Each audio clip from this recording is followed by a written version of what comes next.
Boa tarde, meus irmãos. É um prazer estar aqui com vocês, neste momento, tomando parte nessa primeira conferência missionária, promovida pelo nosso seminário, não é? Como o reverendo Ulisses bem falou, nós estamos de regresso aqui a Belo Horizonte. Essa é uma cidade que tive a oportunidade de viver por 2 anos, em 2003 e 2004, quando compus o corpo pastoral da primeira igreja presbiteriana de Belo Horizonte.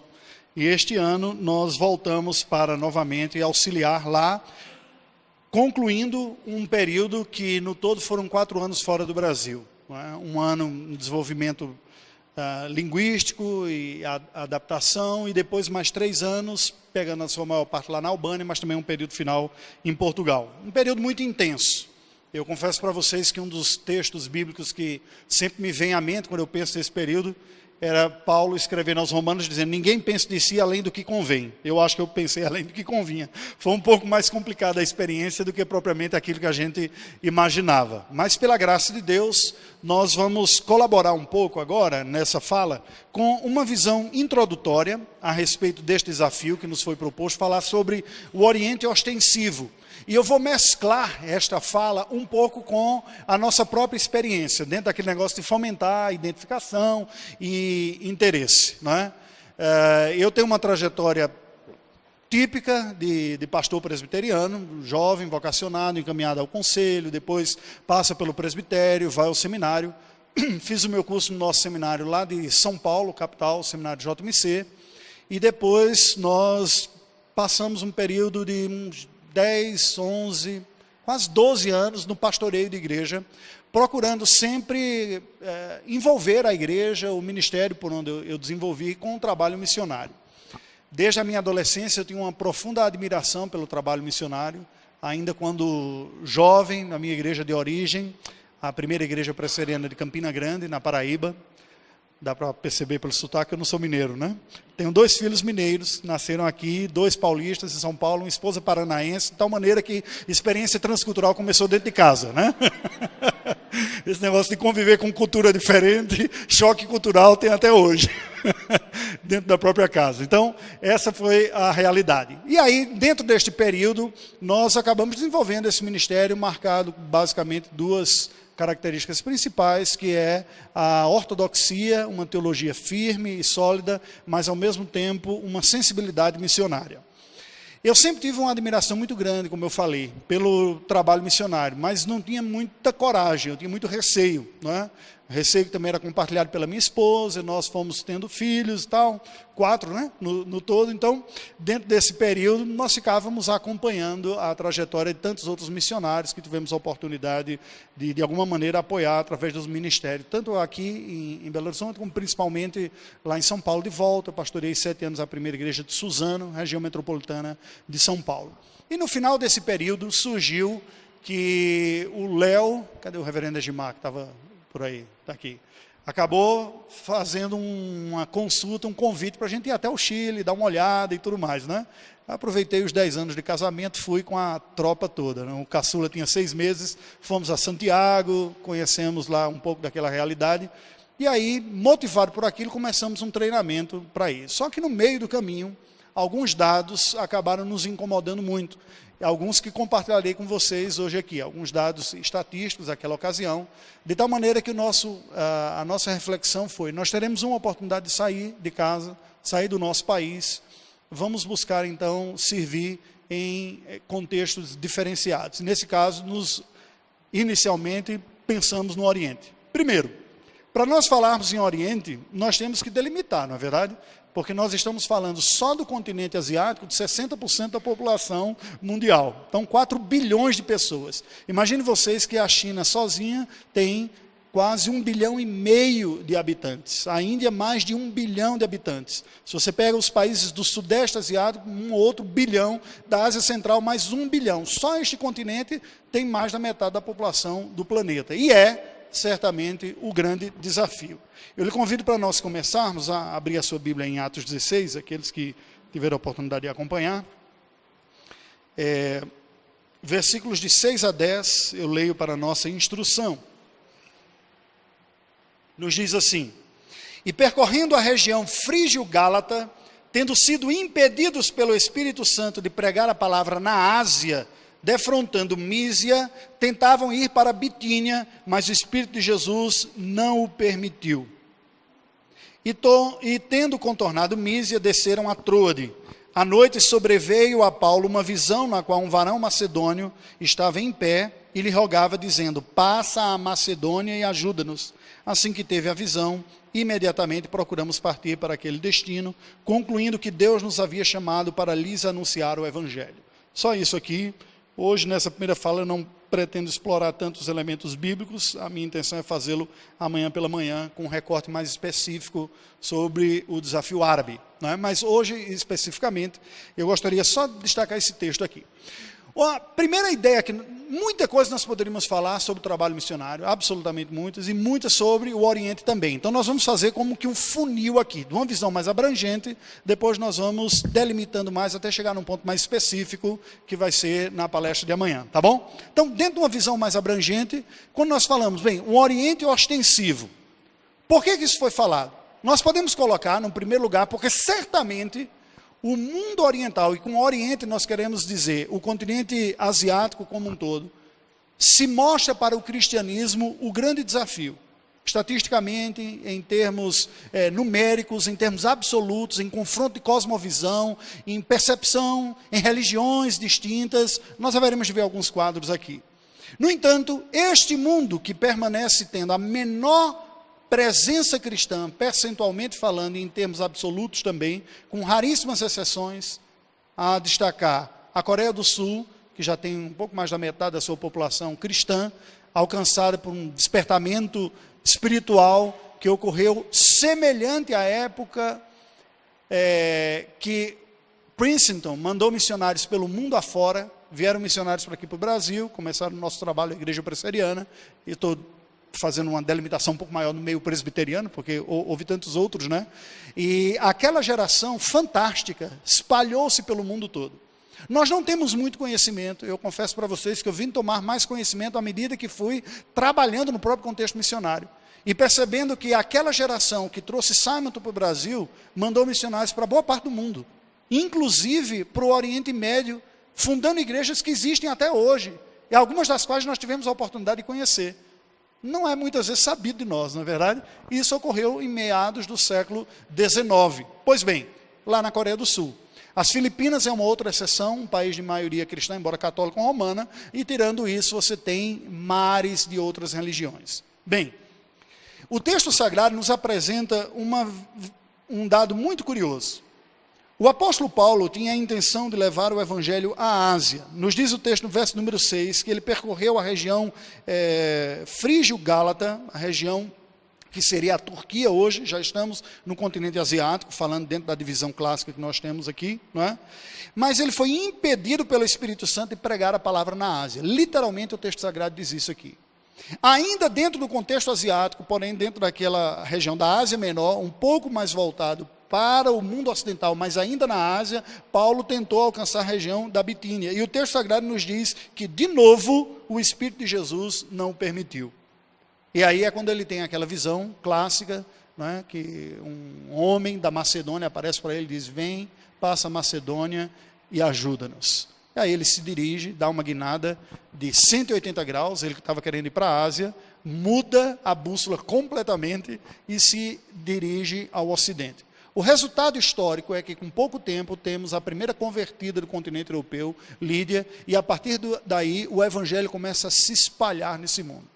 O reverendo Edmar vai explorar um pouco mais sobre o desafio da evangelização do mundo secularizado, que certamente é o desafio para nós pensarmos quando falamos especificamente no continente europeu hoje. Triste e lamentável.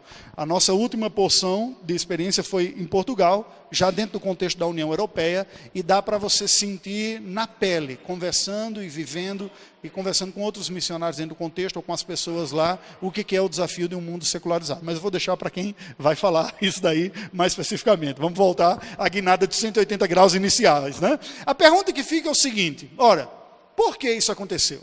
Por que Deus não permitiu que o apóstolo Paulo se dirigisse à Ásia?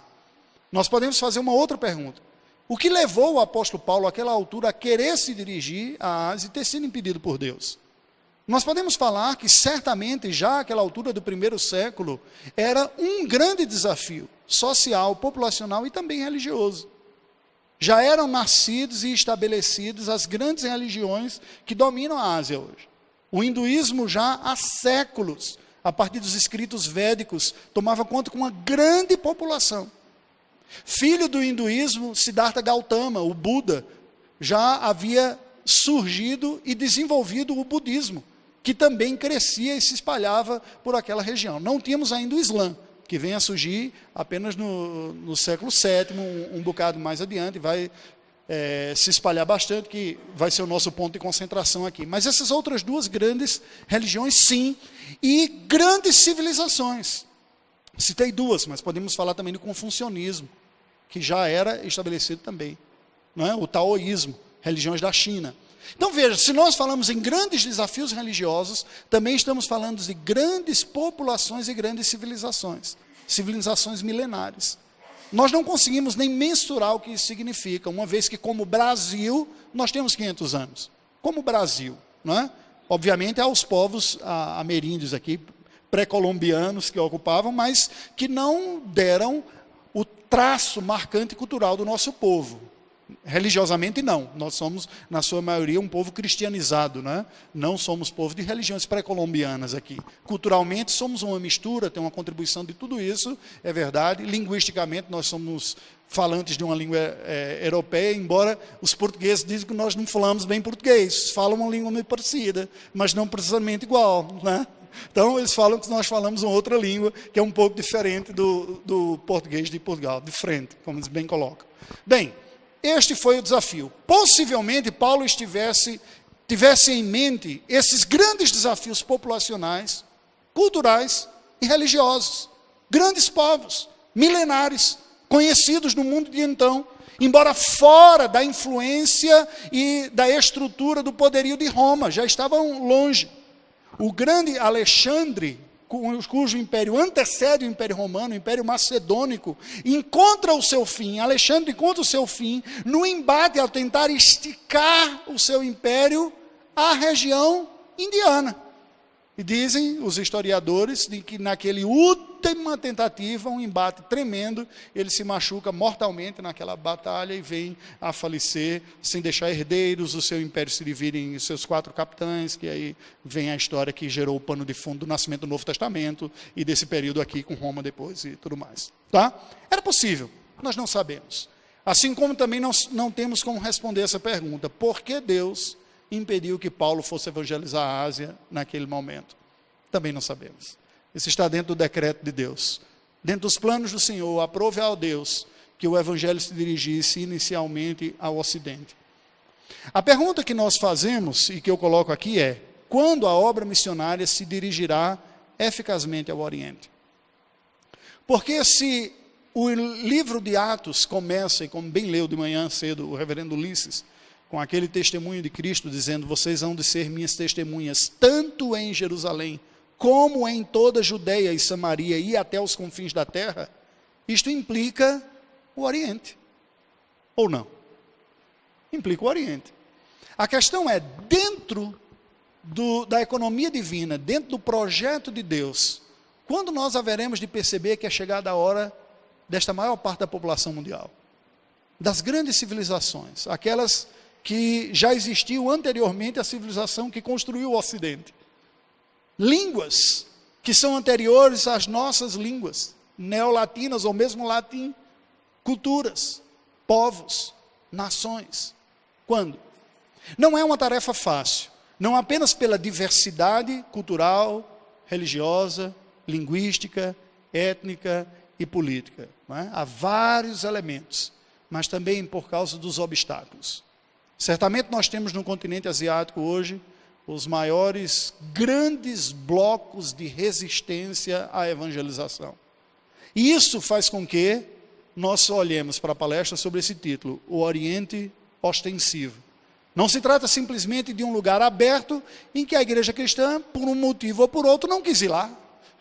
Não enviou, não fez esforços, não pensou, não foi competente ou obediente o suficiente. Vamos seguir. Vamos trabalhar alguns dados aqui para nós vermos. Em linhas gerais, este quadro nos apresenta onde vivem os cristãos evangélicos. E aqui cabe todo tipo de evangélico. O tom mais escuro é quando você tem números absolutos, nações que têm de 0 a 10 mil de crentes. Então, tem algumas poucas aí, né? E é um número bem pequeno. Em azul claro, de 10 mil a 100 mil, verde de 100 mil a 1 milhão, um verde mais claro, de 1 milhão a 10 milhões, e em amarelo, de 10 a 90 milhões. O que é que nós conseguimos perceber? Em números absolutos, alguns dados curiosos, né? O primeiro deles que eu gostaria de destacar é que nós, como brasileiros, nós já estamos entre as nações de maior número de evangélicos no mundo.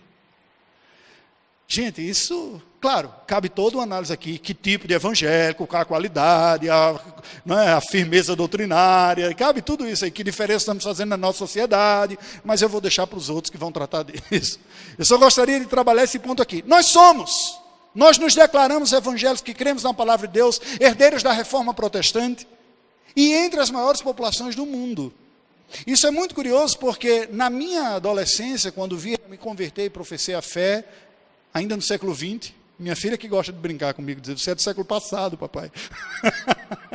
Esse pessoal que já nasceu, né? 2003, 2004, olha para nós, você é do século passado. Então, quando eu nasci e quando eu vinha me converter na adolescência, o número de evangélicos era inferior a 7%. Nós experimentávamos aquela situação de chegar numa sala de aula com 35, 40 alunos e procurar 1 ou 2 crentes e ter alegria porque achou um irmão lá, né, com quem você pudesse orar e compartilhar. Hoje isso não é problema, pelo contrário, né, você vai em muitos lugares, a presença é significativa. Mas como isso ocorreu num prazo relativamente curto de tempo, nós ainda temos aquela sensação de que somos um povo pequeno. E não nos damos conta de que diante de Deus nós somos uma larga população aqui em nosso país. E isso nos dá responsabilidade diante do Senhor também. Ou não? Claro que sim. Não é verdade? Nós somos uma igreja evangélica estudada e considerada pelos missiólogos do mundo afora, no meio latino-americano, especificamente brasileiro, como uma igreja que está crescendo, desenvolvendo e que, portanto, tem suas responsabilidades também. Ok, agora vamos pensar um outro dado. Vocês sabem, quem participa de conferência missionária, sabe até de cor para repetir isso aí, né? Que o termo grego para nações é etne, que vem a origem da palavra etnia, e que nos tempos bíblicos nação não era como era hoje. A ideia de nação é uma ideia surgida no final da Idade Média, para o início da Idade Moderna, quando tem as revoluções lá nos feudos europeus. Vocês conhecem toda essa história, né? O mapeamento do mundo, como está aqui, em estados-nação, é relativamente recente na história da humanidade. Vem com essa fase da modernidade. A maior parte da história da humanidade é vivenciada como sendo identidade de povo, de grupo. Povos são essa realidade. Até mesmo porque, em uma boa parte, na maior parte da história da humanidade, não houve uma delimitação espacial de terreno para as chamadas nações. Povos ocupavam espaço, muitos desses nômades. Uma boa parte do período histórico coberto pela sua Bíblia passa por períodos em que as pessoas eram nômades, não é? E você tem isso, esta realidade no mundo antigo. No entanto, esta nova configuração que fez com que o mundo fosse dividido em nações, ela esconde um problema quando a gente pensa em termos missionários. Porque dividir o mundo em nações, e não chegamos a 200, pode nos dar a falsa ilusão de que nós estamos terminando a obra missionária. Porque é bem possível que nas nações todas o evangelho já tenha sido levado. Mas isso nos cega para enxergar uma outra realidade, que é a realidade da humanidade a partir de povos, de grupos unificados em torno de sua identidade. Quem eu sou como povo. Para nós brasileiros isso é um pouco difícil de enxergar, porque nós somos um povo constituído, uma mistura de raças. Os portugueses chegaram aqui, se misturaram com indígenas, depois trouxeram os africanos, e também misturou e compôs o nosso povo. E tanto é que nós pensamos em nós simplesmente como os cidadãos que vão para a escola, que prestam vestibular, que falam português.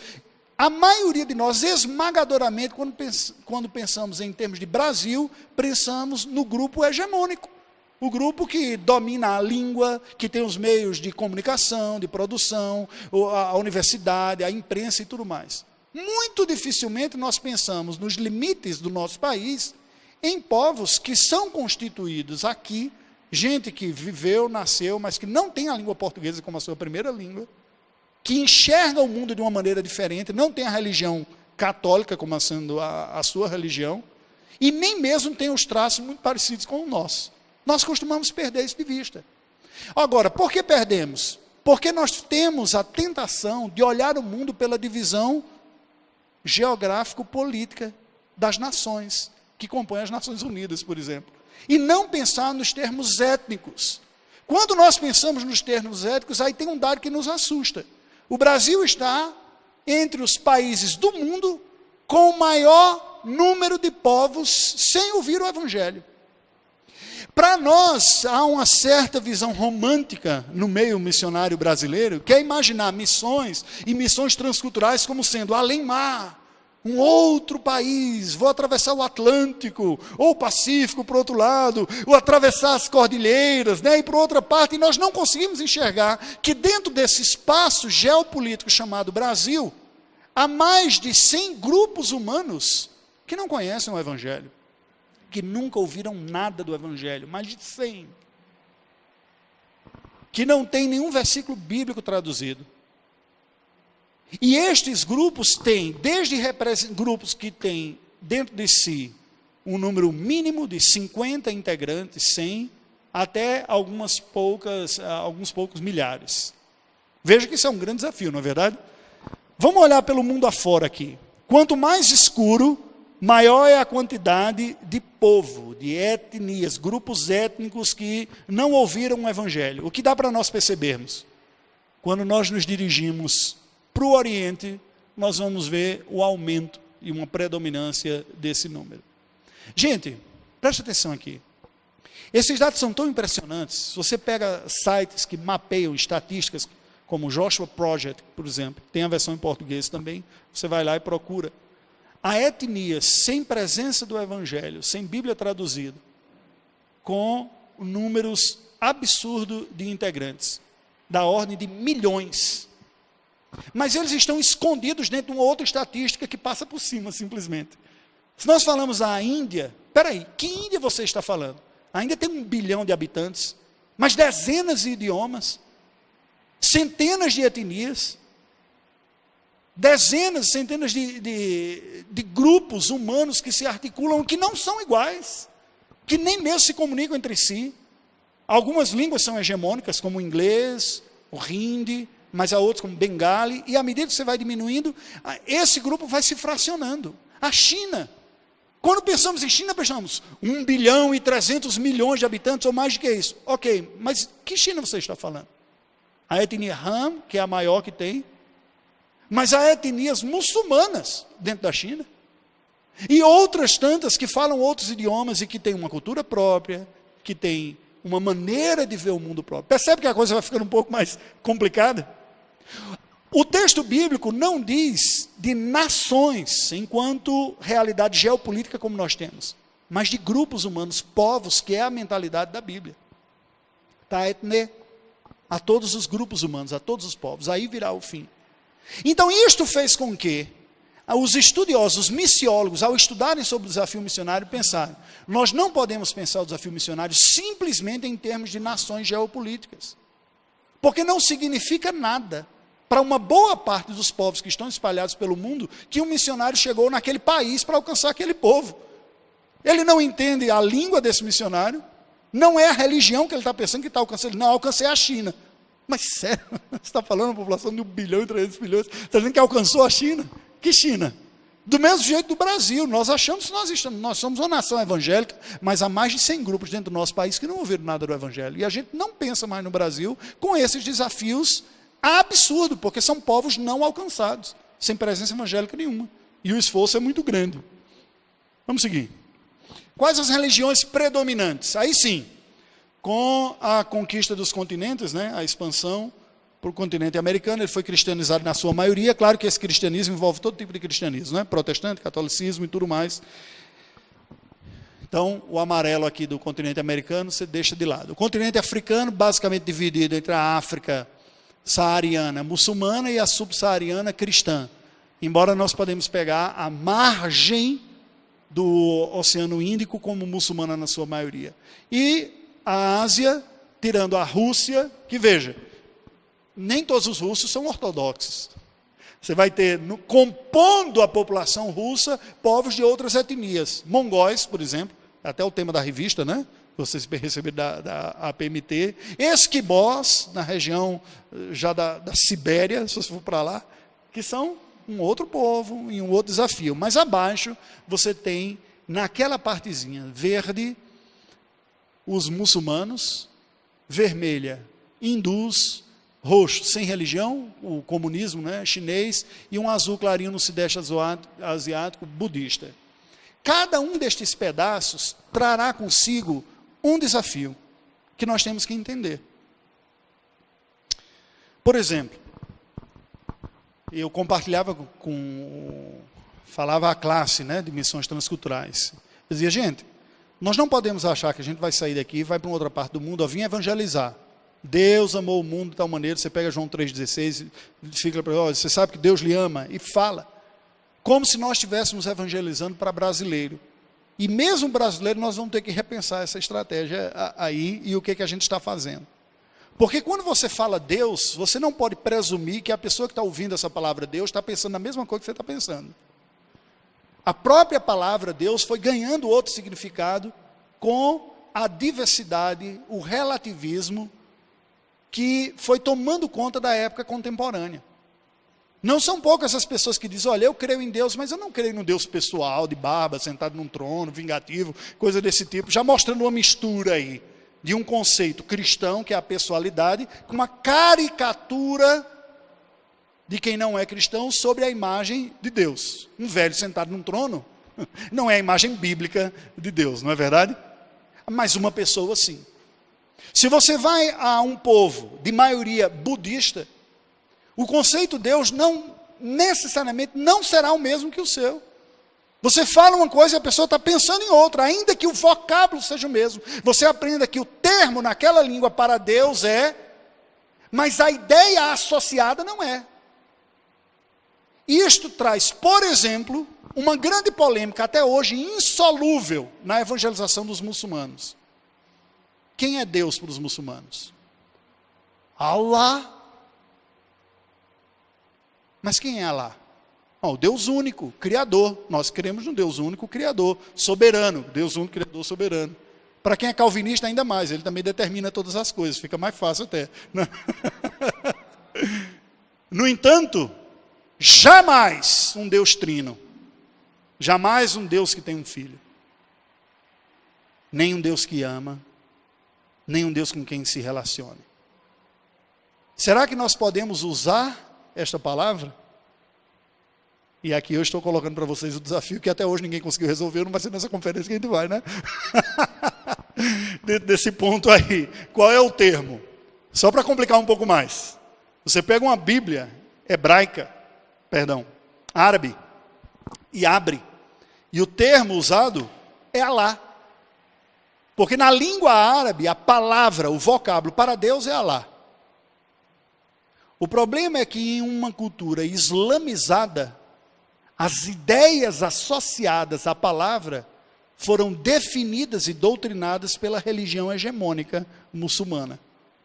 Então, embora a própria Bíblia, que antecede até o Islã, que surgiu séculos depois,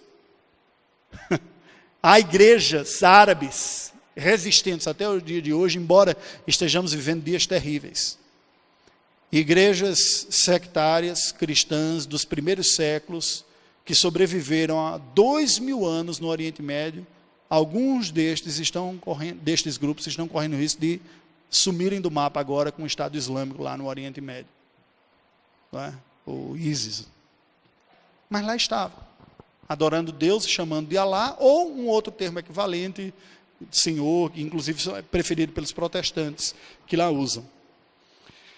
Percebam que não se trata simplesmente de vocábulo, de língua, mas nós estamos falando de desafio de cosmovisão. Qual é o entendimento desse povo para alguns conceitos como pecado? Nós vamos falar de um Deus que salva, primeiro, que Deus? Para o budista não há um Deus pessoal, uma energia impessoal. A salvação não é uma redenção, um resgate, a libertação de uma condenação para a comunhão com Deus e a vida eterna, mas uma espécie de evolução espiritual. O pecado não é uma ofensa contra o Deus pessoal em quebra da sua lei, mas uma fraqueza. Percebam que mesmo as palavras sendo usadas aquele lá, elas não vão comunicar. Isso faz com que o desafio do trabalho missionário cresça em igual proporção com a distância de cosmovisão. Vamos seguir. Qual a percentagem ou a porcentagem dos cristãos evangélicos pelo mundo? Nós já estamos no amarelo. Esse dado está desatualizado porque é 2001. O último censo já nos coloca mais de 20%. Então, nós já estamos entre as nações mais evangélicas, proporcionalmente também, não apenas em número absoluto do mundo. Tá? Quanto mais escuro, menor. Onde você vê os tons mais escuros neste mapa? Que continente está? Se você pensar a África em linhas gerais, a África muçulmana, que é a saariana, lá em cima, mas em linhas gerais você tem também a Europa, embora não na mesma intensidade. Vamos seguir. Olha esses dados aqui. E isso aqui foi uma das coisas que mexeu muito conosco. Este gráfico nos apresenta o número de missionários transculturais por milhão de adeptos. Significa dizer que nós mandamos 185,6 missionários para cada 1 milhão de pessoas que está no mundo cristão. Precisa ser evangelizado. É o cara que não é crente, mas ele está no mundo cristão, certo? Brasil, América Latina, ou mesmo a Europa que foi cristianizada. 185 missionários para cada 1 milhão de não crentes no mundo cristão. 58 missionários para cada 1 milhão de judeus. 50 missionários para cada 1 milhão de pessoas ligadas a religiões tribais ou tradicionais da floresta. 10 para cada 1 milhão de não religiosos. 9 para outro, religião chinesa, shintoísmo, confucionismo, 5,8. Hindu, 5,6. Budista, 5,2. Muçulmano, 2,7. Esta é a proporção. 2,7, não chega a 3 missionários para cada 1 milhão de muçulmanos. No entanto, nós gastamos as nossas forças e recursos mandando 185 para cada 1 milhão de gente vivendo no mundo cristianizado. Por quê? É fácil entender, não é? Primeiro, porque é mais fácil. Está aqui. Segundo, porque é mais fácil enxergar a necessidade que está diante dos meus olhos. A congregação, na vila da esquina, na favela do bairro ali do lado, na cidade que está aqui. Aquilo que é mais perto é mais fácil enxergar. E eu mando. Aqueles que têm as barreiras menores é mais fácil enviar. Ora, eu poderia me dar uma série de exemplos de um bocado de dificuldade que eu enfrentei. Então, se você quiser um bom exemplo de ilustração de dificuldades e de falta de sucesso, pode olhar para mim que eu te digo. Seria muito mais fácil desenvolver um ministério num país de fala inglesa ou de fala espanhola, que a gente tem alguma capacidade de comunicação. Mas quando nós enfrentamos uma barreira linguística para comunicar o evangelho entre um povo que tem uma língua isolada, e no seu tronco, na sua família, não tem nenhuma outra vizinha, nós enfrentamos algumas dificuldades. Quanto mais distante for o universo do nosso, mais difícil será. Mas, por outro lado, o que é que isso vai produzindo na prática? Resistência, necessidade crescente de fazer esse trabalho. E aqui pensando em termos de mapa mundi, né? Um missionário para tantas pessoas, olha só. Então você tem um missionário para cada 100 a 10 mil habitantes. Paraguai, Bolívia, Guiana, Suriname, um paísinho da América Central, que eu não sei quem é esse aqui, Guatemala, Costa Rica, não sei, Guatemala. Mongólia, curiosamente, Austrália, Nova Guiné, Namíbia e um outro aqui na África. E depois você vai mudando o tom. Quanto mais escuro, você vê menor a presença missionária e uma boa parte deles sem dados disponíveis. Você tem o norte da África, que nós sabemos que são todos muçulmanos, e depois a Ásia Central e o extremo asiático também. Novamente, à medida que caminhamos para o Oriente, o desafio vai ficando maior. A partir daqui eu vou focar um pouco mais no Islã, que aliás a minha fala também vai ser. A expansão do Islã, a taxa de crescimento, como ele está crescendo pelos países aí. Então tem desde o crescimento muito rápido até o crescimento menores, espalhando pelo mundo. É a religião grande que mais cresce no mundo. A previsão estatística é que nós cheguemos na metade deste século com a virada histórica. O Islã passando o número de cristãos pela primeira vez, desde 672, né, quando nasceu. Cresce mais do que o cristianismo. A expansão se deu inicialmente por conquista impressionante, entre 630 e 750 em amarelo aí, conquistas rápidas, depois as rotas do comércio expandiram até 1500 e por fim, hoje o principal fator é o fator da migração. Nós temos assistido recentemente a migração em virtude das guerras lá no Oriente Médio, como isso levou para a Europa, especialmente um número grande. E olha, é impressionante, isso está na pauta da Europa. A discussão está sendo feita na rua, a discussão está sendo feita nos tabloides, a discussão está sendo feita nos jornais, está sendo feita na academia, dentro da universidade. Nós não tínhamos nos planejado muito para ir para Portugal, não. Isso foi um redirecionamento que a APMT mandou em virtude de algumas dificuldades que nós enfrentamos, inclusive de saúde, falta de infraestrutura lá na Albânia para cuidar das questões da saúde, submetemos o nosso nome, e aí a APMT, depois de um bom tempo, nos redirecionou para Portugal, mas por alguns motivos, inclusive falta de documentação suficiente, nós não conseguimos ficar. A primeira igreja aqui, que foi a nossa principal mantenedora, precisou do nosso apoio, nós entendemos que era hora de voltar. Mas, neste período que lá chegamos, eu, curioso, tentando entender esta nova realidade, para a qual não tinha me preparado, eu passei anos me preparando, pensando no Oriente, no mundo muçulmano e tudo mais, entrei na universidade. Disse, eu quero entender qual é a discussão aqui, o que é que o pessoal pensa e tudo mais. E é interessante porque essa discussão está dentro da universidade também. A academia dizendo o que é que a gente faz, como é que a gente se relaciona com um povo que não compartilha a mesma visão que é esse sonho dourado europeu. A União Europeia é uma espécie de parque de diversões, em que você paga caro, mas tem produtos de altíssima qualidade, e aqui a gente vai beber, a gente vai comer, vai fazer muito sexo, vai consumir droga, e ninguém está nem aí para o outro. Este é o sonho do que tem, vamos ser ricos e vamos curtir a vida. Só que chega um bocado de gente que diz, não, vocês estão perdidos. Eu quero toda a qualidade de vida que vocês têm para oferecer, mas eu não aceito essa imoralidade. Nós temos que seguir a Deus de acordo com a lei de Deus. Conviva com isso agora. Como é que você resolve essa situação? O que é triste, este continente que está propondo isso, foi o primeiro continente cristianizado. E era até o século XIX, início do século XX, o continente que mais mandava missionários para o mundo afora. Hoje é um continente pós-cristão. Então, esse é o desafio. Como lidar com isso? Difícil. A porcentagem dos países de muçulmanos por países. Os verdes, aí mais escuros, você tem de 81% a 100% da população muçulmana. Talvez nós tenhamos alguns países na Polinésia, sabe, aquelas ilhazinhas lá da Ásia, com população evangélica tão grande assim. Em geral, você não vai ter, não. Nós nunca fomos um grupo tão grande, em termos percentuais assim. Mas muçulmanos, sim.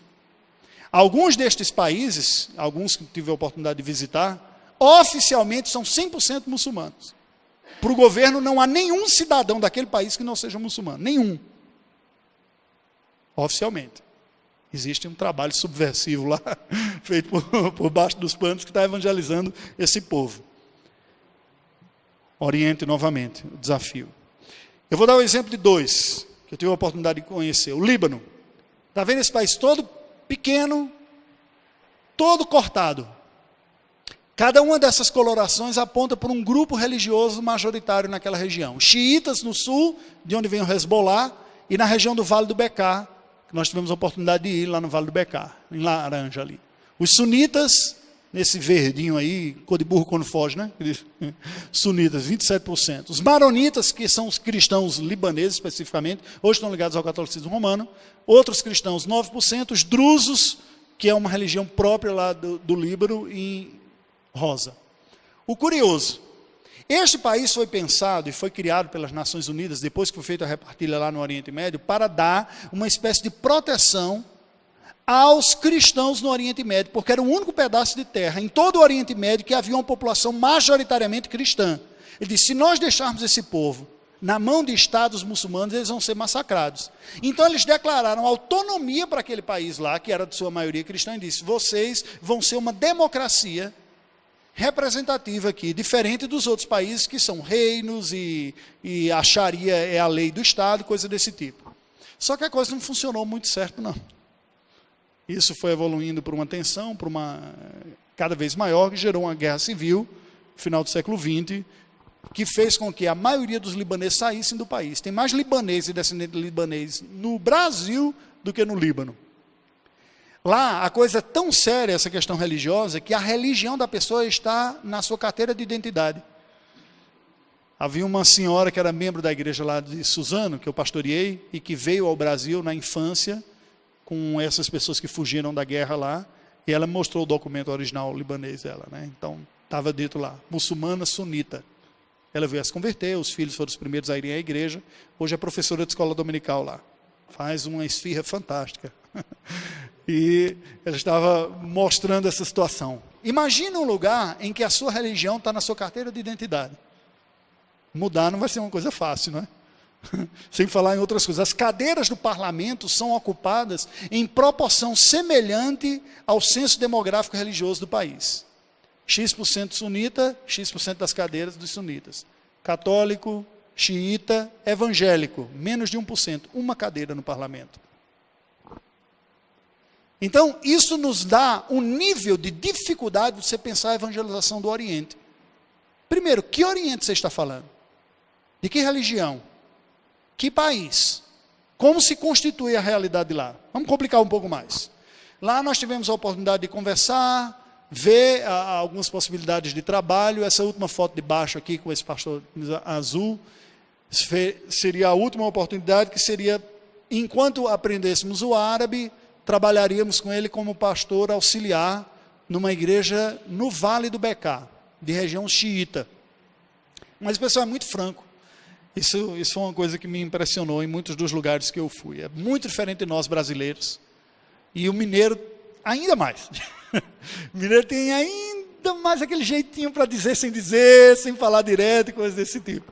O pessoal por lá era muito franco. Então, conversando com as pessoas, visitando o Vale do Beká, nós fomos dizer, olha, vamos trabalhar aqui, trabalhar nessa igreja, tem uma escola, tudo, visitando a escola, minha esposa preocupada, como é que vai fazer com os filhos, tudo. A diretora da escola falou, olha, está aqui, a escola é isso, vocês teriam condições de vir para cá e estudar, só que, olha, vocês, claro, desse jeito assim, os meninos até de oi claro aqui, eu não recomendaria não.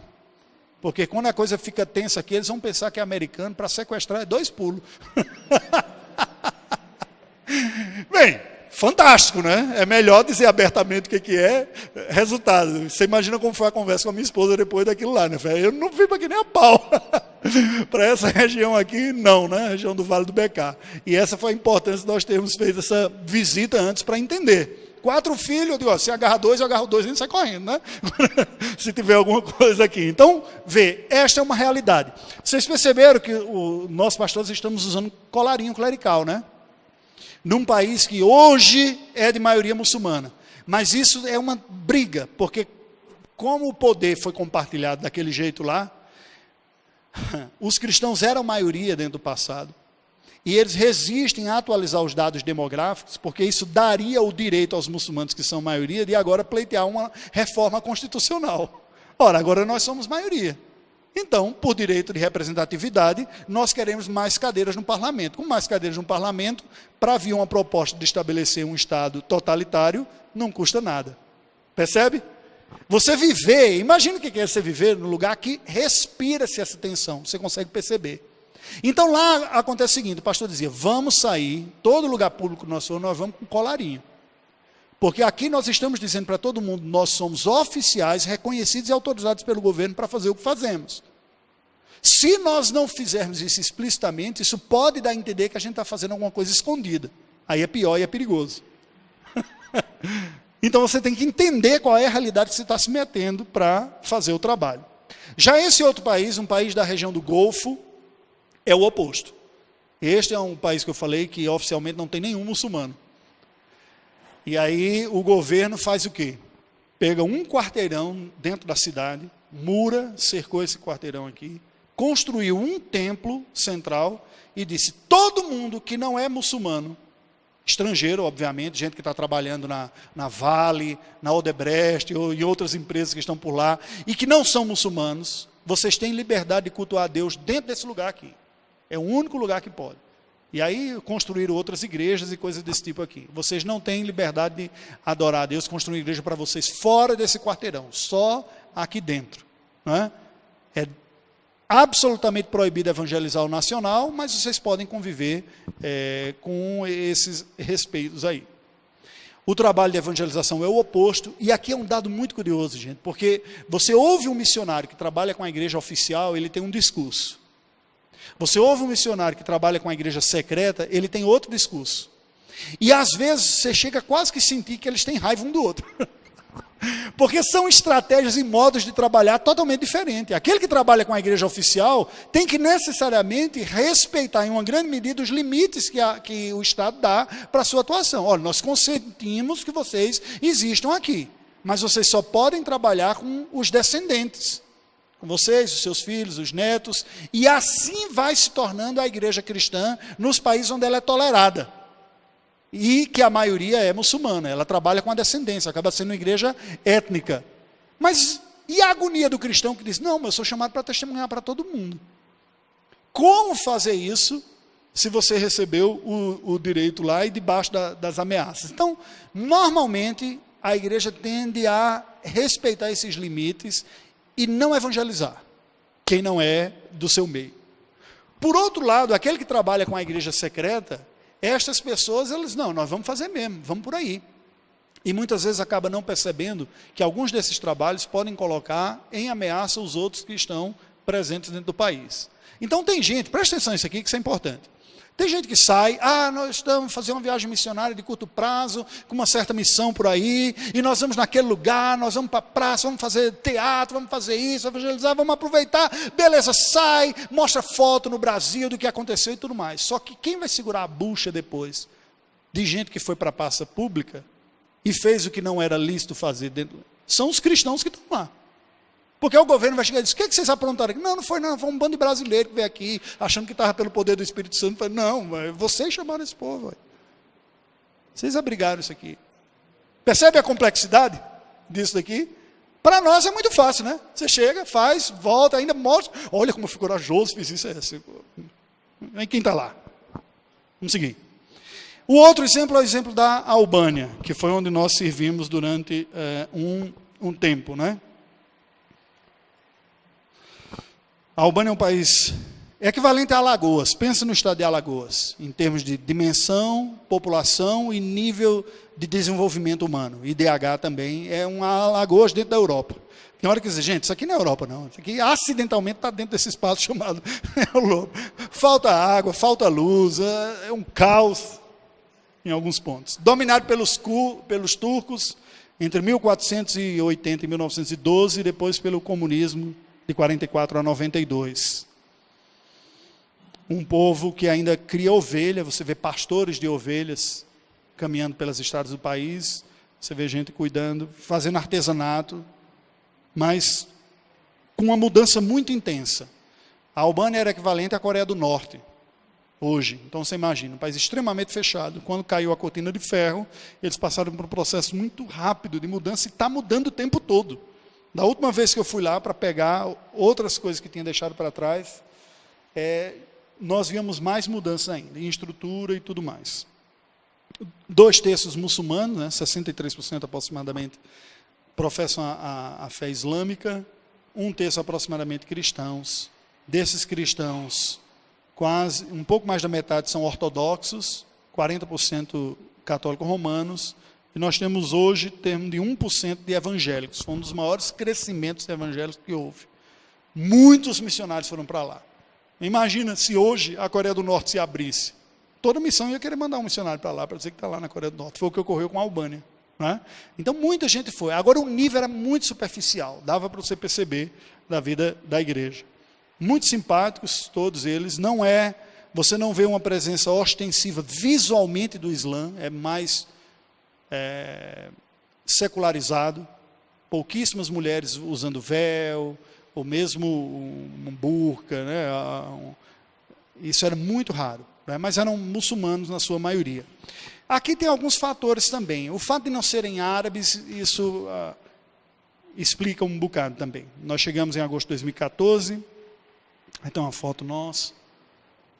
Isso foi dureza, enfrentar um frio, acordar com menos 6 graus, sem ter calefação, porque é um país pobre. Nós tentamos de tudo e resolvemos do jeito que a humanidade aprendeu a resolver desde os tempos de Adão, colocando fogo. Foi assim que ele resolveu. Então, esse negócio aqui, essa estufa com lenha, foi assim que a gente resolveu. Teve dia que eu estava tão chateado que eu disse, eu não vou passar frio mais de jeito nenhum, vou colocar lenha nesse troço aqui, até ele chegou 300 graus lá dentro, né? Eu fiquei de bermuda e camiseta, eu falei, não vou passar mais frio nessa situação. Mas são as dificuldades, que muitas vezes nós não atinamos para elas. Como brasileiro, nós enfrentaremos algumas dificuldades, sim. A despeito da dificuldade da língua, nós colaboramos com o desenvolvimento e a estruturação da Quicha Undilore Presbiteriana, a Igreja Evangélica Presbiteriana, na Albânia. Inclusive com uma proposta estatutária, que hoje está indo para a Comissão Executiva da Igreja Presbiteriana, para avaliar e ver se, em virtude disso, a gente dá entrada no governo para estabelecer oficialmente a igreja. Até então era um centro comunitário, com trabalhos de discipulado e reuniões devocionais, vamos dizer assim, dominicalmente. Nós acabamos ajudando um pouco na formatação da igreja, estruturando um grupo de convertidos que foi se consolidando e está cada vez mais bem trabalhado. Mês passado, tive a oportunidade de conversar com 2 dos missionários que estavam aqui no Brasil, com quem nós trabalhamos lá. Com esse interesse de olhar para o Oriente como um todo, nós tivemos a oportunidade de visitar estender a visita para uma região dos Balcãs, especificamente a Bósnia. A Bósnia, juntamente com a Albânia e o Kosovo, são as 3 nações de maioria muçulmana da Europa. A Bósnia, possivelmente, é onde você vê isso de forma mais forte dos 3 países muçulmanos. Kosovo são albaneses também, mas que com as divisões de países que teve no passado, o povo ficou incrustado dentro da Sérvia. Bem, hoje é a Sérvia. Antes era a Iugoslávia, que desmantelou-se em 7 países, né? A Sérvia não reconheceu, a União Europeia também não, as Nações Unidas não reconheceu a autonomia do Kosovo, mas os Estados Unidos sim e alguns outros. Então, eles vivem como se fosse um país independente, embora a maior parte do mundo não o reconheça como um país independente. É estranho isso, né? Como é que pode? Mas é assim mesmo. Você caminha as principais avenidas, tem um nome, Presidente George W. Bush, Presidente Bill Clinton, porque os Estados Unidos injetaram muito dinheiro e apoiaram eles, enquanto que o resto do mundo não reconheceu por outros conflitos lá. Mas essa foi uma visita que nós fizemos à Bósnia, e eu peguei a foto da direita. Da esquerda é um outro rapaz, que era o meu auxiliar linguístico e cultural lá, o Mariol Cholaco, que tem enfrentado algumas dificuldades lá também. O que é que nós vemos, gente, em linhas gerais? Quando nós pensamos nos desafios do trabalho missionário, e aí foi o meu último tempo lá, a despedida quando eu saí da Albânia, em junho de 2016, para vir a Portugal. Eu gostaria de destacar alguns pontos para vocês aqui nesta tarde. Nós temos que enxergar o seguinte: quando nós pensamos em desafio missionário, nós não podemos pensar simplesmente em termos de nações, porque isso indica pouco para a pessoa que lá está. O ideal é você pensar que povo nós estamos falando. Isso é um pouco estranho para nós, como eu falei inicialmente, porque nós não estamos acostumados a pensar nessa categoria. Tanto é que a gente costuma nem considerar os próprios povos que estão dentro do nosso próprio país. E são povos que estão aqui dentro. Lá fora também. Depois que você pensa em povo, aí você tem que pensar qual é a realidade desse povo. Qual é a língua desse povo? Qual é a cultura desse povo? Como é que esse povo vive? Onde eles vivem? Como eles vivem? O que eles comem? Como eles se vestem? Porque tudo isso terá um impacto significativo, especialmente no primeiro momento, primeiro ano, segundo ano, terceiro ano, quando você chega lá. E por mais a nossa experiência, como eu falei, foi um pouco mais dura do que nós imaginávamos, por mais que tivéssemos preparado para isso, nós ainda sentimos o impacto não sendo uma realidade tão hostil assim. O brasileiro, em linhas gerais, haverá de enfrentar duas dificuldades. Preste atenção aqui. Nós enfrentaremos uma dificuldade climática. Nós somos um país equatorial. Uma boa parte do mundo não alcançado vive em climas temperados. E, em geral, nós temos dificuldade de lidar com baixas temperaturas. Todo esse negativo eu experimentei, tá bom? Então, eu posso falar por experiência de causa. Aquela dificuldade nós teremos. Uma coisa é você viver em um lugar que tem calefação, tem estrutura, você adapta. Você pode viver no Canadá ou mesmo na Sibéria. Do lado de fora está menos 40 graus, dentro de casa você controla por controle, apertando o pitoquinho, que temperatura você quer que fique. Mas essa não é a realidade, via de regra, dos povos não alcançados. Se nós fizermos uma sobreposição de um outro quadro, o quadro de povos não alcançados, e maioria de religião não cristã, com desenvolvimento socioeconômico, você vai encontrar o dado de que muitas das nações não cristãs são também nações que ainda estão mais atrasadas. Há exceções? Claro que há. O Japão, por exemplo, extremamente rico, a terceira maior economia do mundo, tecnologia de ponta, e o cristianismo quase zero. Uma das maiores etnias, grupo humano, étnico, não alcançados. Mais de 100 milhões de um único grupo étnico compõem o povo japonês. Oriente, não é? Então, clima. Segundo, língua. Nós somos um povo monolíngue. Nós não sentimos a necessidade de falar um outro idioma. Nós admiramos quem fala. Ah, fulano fala uma outra língua, que legal. Tal. Mas não sentimos, de fato, o impacto da necessidade. A nova geração tem mais facilidade, não é? Internet, TV, Netflix, tudo mais, o pessoal vai aprendendo aí outros idiomas. Mas ainda assim, dentro de um círculo linguístico mais próximo. O inglês, uma língua neolatina, ainda mais próxima a nós. Gente, eu não estou, deixa eu tentar ser claro aqui, eu não estou desconsiderando o trabalho que é feito pelo mundo afora. O que eu estou tentando é chamar a atenção de vocês para o desafio que é este Oriente. Pensar no Oriente não é pensar na América Latina.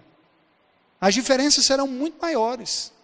Linguísticas, culturais, religiosas, culinárias. De adaptações à culinária, graças a Deus, não tive problema nenhum de nós de casa. Foi muito bem, desde a árabe até a albanesa lá, nos adaptamos bem, não só porque dava para viver com uma certa semelhança, mas porque a própria comida de lá era muito boa. O povo também acolhedor, com algumas similaridades nossas. Alguns dados que nós precisaríamos pensar é o seguinte, e aí eu vou fazer algumas perguntas, são um pouco provocadoras, viu, reverendo Ulisses? Eu vou fazer um pouquinho aqui. Se pela providência divina nós entendemos que o Senhor fechou as portas da Ásia nos dias de Paulo, direcionando para o Ocidente, e o Ocidente abraçou o Evangelho em linhas gerais, e hoje começa a descartar o Evangelho, um missiólogo que é o organizador possivelmente o melhor curso missionário ainda em uso, que é o Perspectivas, Ralph Winter, missionário presbiteriano. Ele escreveu um artigo que eu achei fantástico, falando sobre a ação de Deus ao longo da história e como Deus foi expandindo o seu reino ao longo da história. E ele basicamente, ele propõe a ideia de que, à medida que o reino vai se expandindo, ele vai se expandindo em etapas. Costumeiramente, Deus fez isso desde os dias do Antigo Testamento, depois ao longo do período da história da igreja. Cada etapa cumprida, ela é marcada por uma decadência no final, uma perda do espaço daquilo lá, mas uma ampliação para a etapa seguinte. Então, no primeiro momento, os primeiros séculos, o Oriente Médio foi evangelizado como um todo. O Império Romano cai, depois o centro-sul da Europa é evangelizado no segundo momento. Aquilo cai, o Império Carolíngio se estende ao norte da Europa no terceiro momento. As descobertas do novo continente estendem a fé cristã para o continente americano. E agora nós estamos chegando ao fim. E presta atenção, um dado intrigante, provocador. Possivelmente nós estejamos entrando no primeiro momento da história da cristandade, em que nós não teremos mais a nosso favor nenhum Estado, exército, nem dinheiro, para patrocinar a evangelização. Isso é novidade na história do cristianismo. Porque depois da queda do Império Romano, a partir dali, nós sempre tivemos o Estado a nosso favor, por mais de 1000 anos. Hoje, não mais. Possivelmente. Com a decadência da cristandade ocidental, a decadência da influência cristã nas culturas ocidentais, nós não teremos mais isso.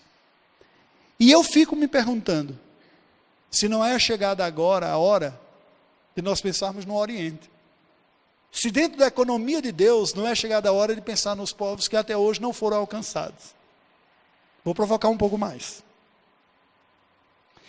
Hoje, a principal força missionária ainda são os Estados Unidos da América. Este país ainda tem enviado, o Brasil está encostando no segundo lugar, se já não é o segundo. Os latinos, com essa mudança da igreja, que já deixou de ser uma igreja do antigo primeiro mundo, hoje chamado países desenvolvidos, o cristianismo passa a ser a religião que está mais agora para os países em desenvolvimento. Presta atenção que isso é importante.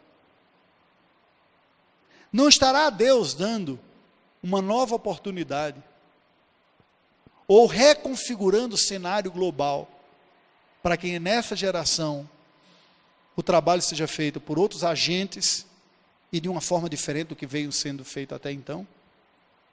Quando a Inglaterra, na sua expansão, dominou o mundo, que tinha a Indonésia, a Índia, e que muitas vezes, olha que dado curioso, a Indonésia, para quem não sabe, é a maior nação muçulmana do mundo, e durante séculos foi colônia dos reformados holandeses, reformados presbiterianos.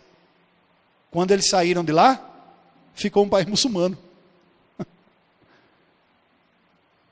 A Inglaterra dominou a Índia, hoje um dos países mais resistentes ao evangelho do mundo. Isso não nos chama a pensar em uma nova missão?